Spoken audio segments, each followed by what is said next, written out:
Salam alaikum, bienvenue dans cet épisode 2 du Ramadan 2020. Si tu ne sais pas ce que c'est, déjà je te renvoie premièrement vers la vidéo explication que j'ai faite à ce sujet-là.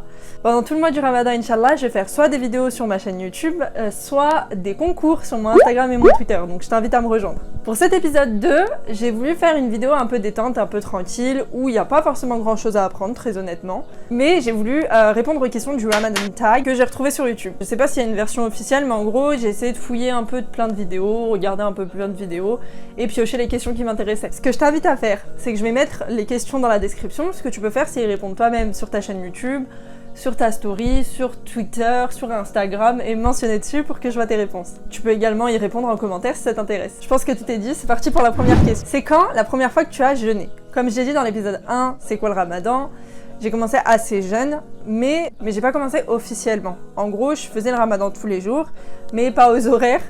Parce que j'étais trop petite, j'avais 7, 8, 9 ans autour de ça, et mes parents en fait me faisaient croire qu'une journée de Ramadan c'était de 8h, 9h, tu vois, les matins où tu te réveilles, jusqu'à 18h, 19h. Donc en fait mes premiers Ramadans, ça a été des Ramadans où je sautais simplement le repas de midi, et voilà.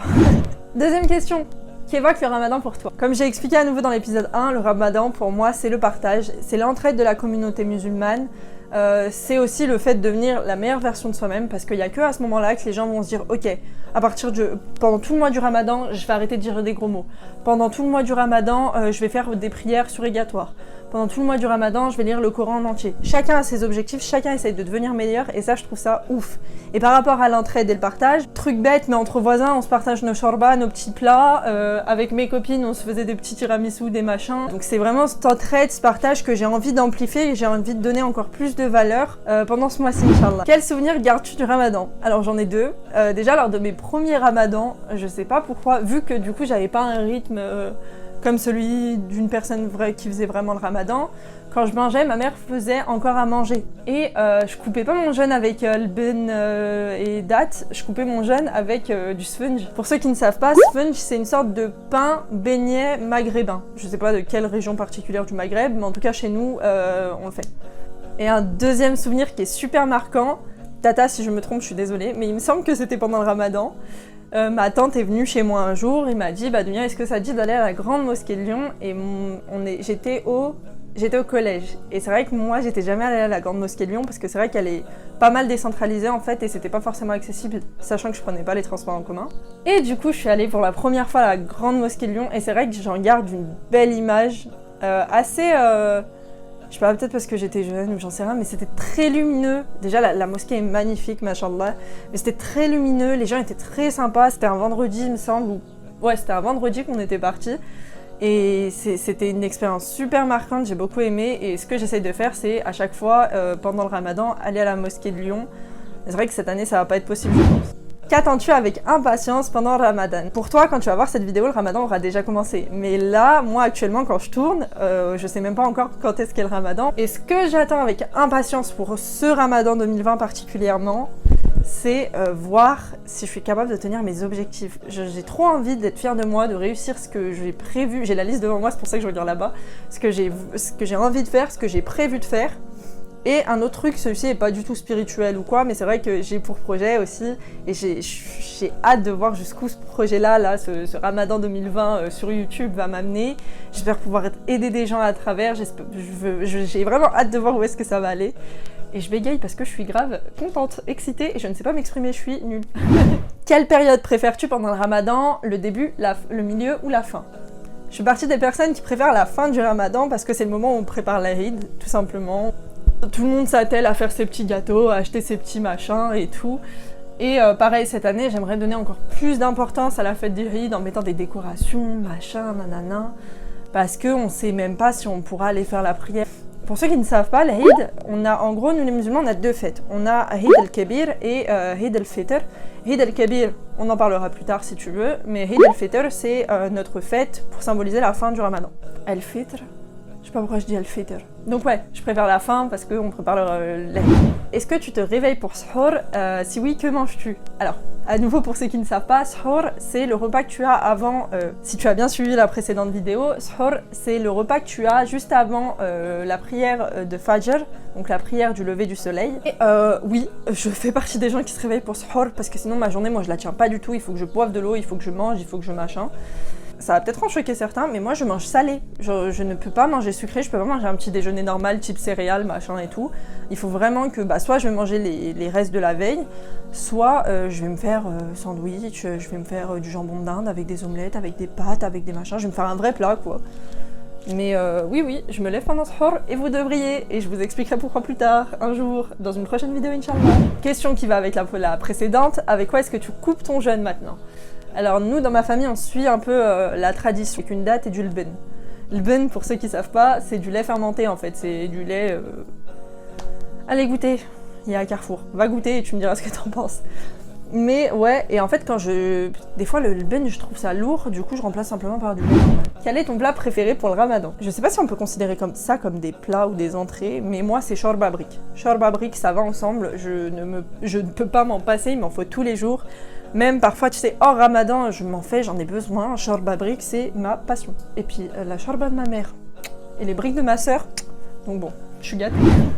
Est-ce que tu arrives à tenir tes objectifs ramadan ou pas? J'ai jamais eu de... Enfin, l'année dernière, j'ai essayé de me fixer des objectifs ramadan que j'ai pas du tout tenus.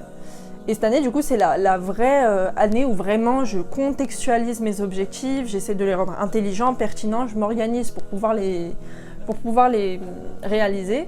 Donc je pourrais répondre à cette question qu'à la fin du ramadan, Inch'Allah. Quelle est la série ou l'émission qui te fait penser au ramadan? Je sais pas du tout si ça a un rapport avec le ramadan, mais c'est des briques de souvenirs que j'ai dans ma tête. On regardait une émission avec ma mère sur Iqra TV, et en fait il y avait une émission où t'avais un shir, enfin t'avais des gens qui appelaient un imam, un savant, tous les soirs pour lui poser des questions et il y répondait.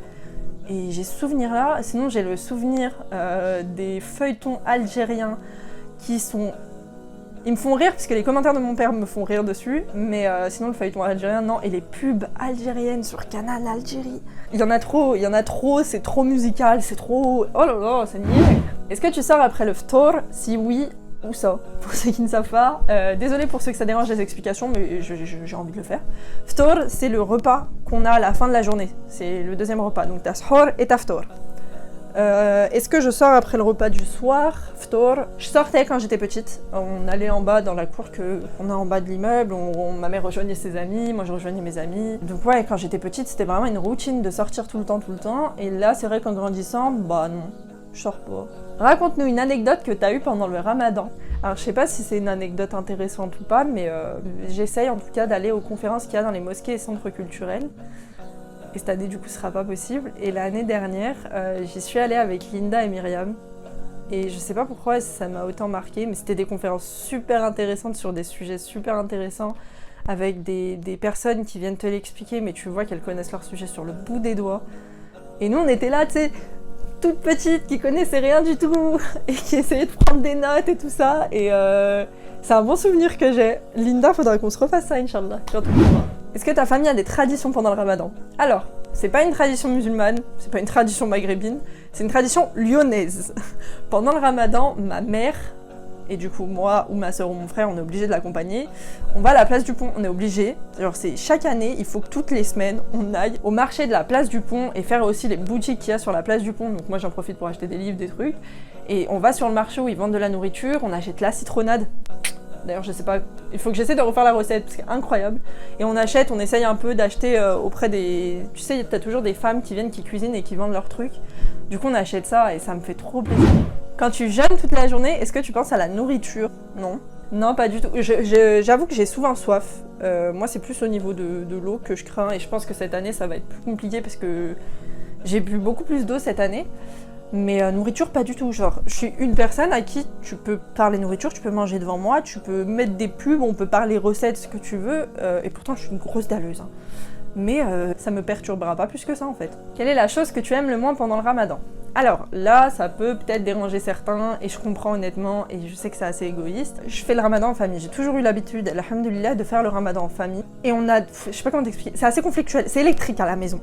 T'en as un qui boude, un qui crie, un qui pleure, un qui machin, ça dure pas longtemps, tu vois, c'est des embrouilles de famille, mais c'est le truc que je supporte pas pendant le ramadan parce que t'as l'impression que c'est découpé. Un conseil que tu peux donner aux gens qui jeûnent. Alors j'en ai plusieurs parce que je suis une meuf qui aime bien donner des conseils, parce que j'ai fait toutes les erreurs qu'il fallait dans ma vie. Et en fait, quand j'étais petite, j'avais la très mauvaise habitude de veiller. Enfin, quand je dis petite, je crois que c'était même le cas au lycée. Mais ouais, je veillais. Donc en gros, la nuit, je dormais pas, j'attendais que ce soit l'heure de manger, j'allais manger, je dormais. Et je passais ma journée à dormir, ou je me levais vers midi, et du coup, j'avais pas assez dormi. Enfin bref, arrêtez de faire ça. Ne faites pas ça, dormez la nuit. Déjà que vous mangez pas, permettez à votre corps d'avoir assez d'énergie pour tenir une journée. Je vivais pas le ramadan comme je le vis maintenant que je dors bien, que je fais bien mes trucs, que j'ai le temps du coup de faire ce qu'il faut faire. Donc un conseil, dormez la nuit. Alors ça j'ai dit que j'en parlerai plus tard, mais en fait j'en parlerai dans une autre vidéo, mais mangez le matin, mangez au sahur, et je vous expliquerai pourquoi, c'est mieux pour vous, et vous verrez que faut s'y habituer quoi. Et un dernier truc, peut-être qu'il y en a, ça va être leur premier ramadan. Si c'est le cas, un conseil, ne faites pas le ramadan un jour sur deux. Je sais que moi, des personnes de mon entourage ont commencé comme ça quand ça leur était pas forcément obligatoire, parce qu'ils étaient assez jeunes, mais ils commençaient du coup un jour sur deux pour s'habituer, machin et tout, et en fait c'est pas bénéfique du tout. Il vaut mieux que tu te lances d'un coup, les premiers jours ça va être peut-être très dur pour toi ou pas du tout, mais il vaut mieux que tu te lances d'un coup, habitue ton corps, plutôt que l'habituer à un rythme un jour sur deux, un jour sur deux.